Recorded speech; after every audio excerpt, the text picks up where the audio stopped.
पीएनजीच्या क्षेत्रामध्ये आता gas cylinder मिळणार नाहीये। अन्न व नागरी पुरवठा विभागाने हा निर्णय घेतलाय। घरगुती व्यावसायिक सिलेंडर मिळणार नाही असं सांगण्यात आलंय। ग्राहकांना 3 जून पर्यंत पीएनजी कनेक्शन घेण्याच्या सूचनाही देण्यात आल्या।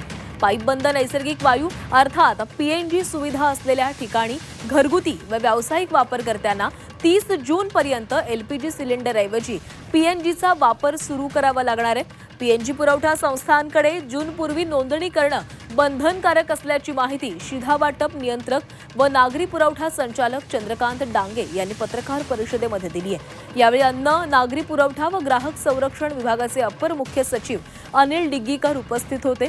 डांगेंनी सांगितल्याप्रमाणे पीएनजी पुरवठा संस्थांनी शहरी स्थानिक स्वराज्य संस्थांकडे मागितलेल्या सर्व परवानग्या 24 तासांमध्ये द्यायच्या आहेत।